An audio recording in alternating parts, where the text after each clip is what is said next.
आप सबसे पहले ये वायलेंस को रुकवाएं और इसमें वायलेंस रुकने के लिए लोगों को खड़े होना चाहिए। और जो भी जिस जगह भी दहशतगर्दी होती है तो बिला शक चंद लोगों को पता होता होगा, आसपास के लोगों को, कि कुछ हो रहा है, वो फौरन खड़े हो, उनको पकड़ें, उनका मुंह काला करें, उनको गांव में फिराएं या शहर में फिराएं और कहें कि इन कमबख्तों ने हमारे माशरे को ख़राब किया हुआ है। तो जब तक एक पब्लिक आउटरीच नहीं होगा, एक सारे मुल्क में, सारे शहरों में, गाँव में लोग इसके ख़िलाफ़ खड़े नहीं होंगे, तो ये इनको आज़ादी मिली हुई होगी। तो सब लोग ये कहते हैं जी कि आवाम कैसे दहशतगर्दों के खिलाफ उठ खड़ी हो, हमारी जो हुकूमत है वो ताहाल दहशतगर्दी के खिलाफ उस तरह नहीं उठ खड़ी हुई जिस कदर ज़रूरत थी।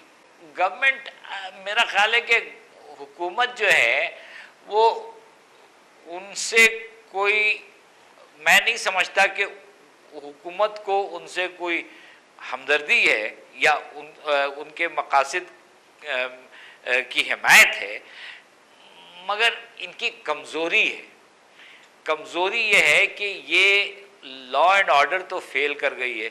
कहीं भी किसी इलाके में भी पुलिस काम नहीं करती, पैरामिलिट्री फोर्सेस काम नहीं करती हैं, वो लोग कहीं गड़बड़ होती है भाग जाते हैं। तो अच्छा, उसकी वजह भी है बहुत सी, है कि वो उनको पैसे कम मिलते हैं, उनकी तनख्वाहें कम है। कहते हैं कि तालिबान, हर तालिबान मिलिटेंट या फ़र्द को हमारे सिपाही से ज़्यादा तनख्वाह मिलती है, उनको ज़्यादा फाइनेंस। तो ये सब बातें हैं, लेकिन हुकूमत ने अपना रोल एक तरह से एब्डिकेट कर दिया है, या उसको वो अपने फ़र्ज़ को निभा नहीं रही है, उसको पूरा नहीं कर रही है। इस चीज़ को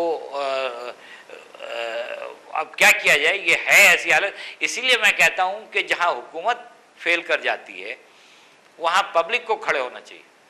जैसे कि आप देखें, चीफ जस्टिस एक मिसाल है, वो कोई इससे कोई इस मसले से उस मसले का कोई ताल्लुक़ नहीं, लेकिन आखिर सारे लोग खड़े हो गए, सारे लोगों ने एहतजाज किया।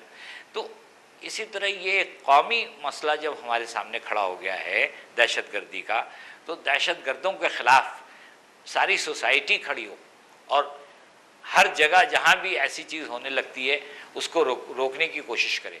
और अगर नहीं, अब देखिए ना, अगर नहीं रोक सकते हैं तो बाद में उनको पकड़ें। अब बहुत से जगह जो चश्मदीद गवाह हैं वो कोर्ट में वो गवाही नहीं देते, वो वहाँ पे मेरा ख्याल है कि वो खौफ का एक अंसर है, क्योंकि वो वही डर, वो जो उनको धमकियाँ मिलती हैं उससे वो डरते हैं।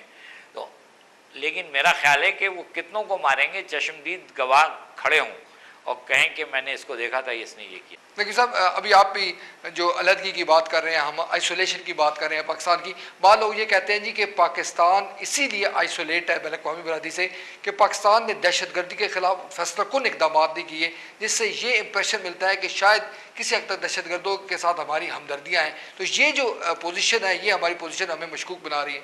वजह ये ना कि अगर हम इसको कंट्रोल नहीं करते हैं तो दूसरे के नज़र में हम सब मशकूक हैं।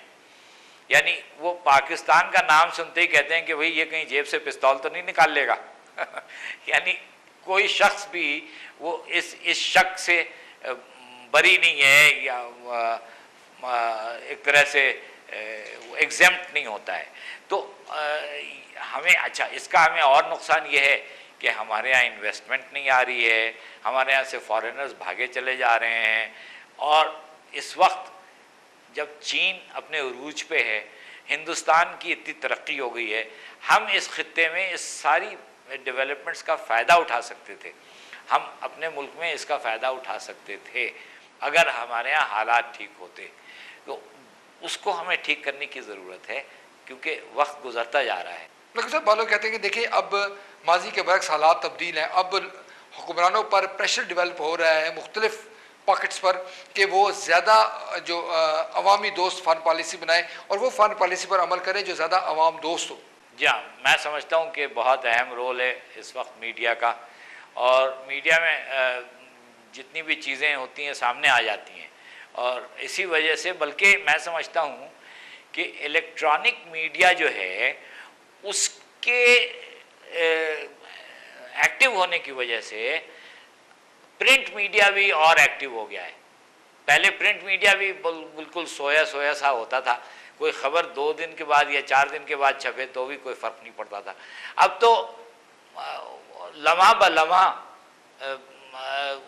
सारी बातें रिपोर्ट होती हैं, तो ये बड़ा मुस्बत एक हमारे माशरे में एक चीज़ आ गई है, और मीडिया बहुत अहम रोल अदा कर रहा है।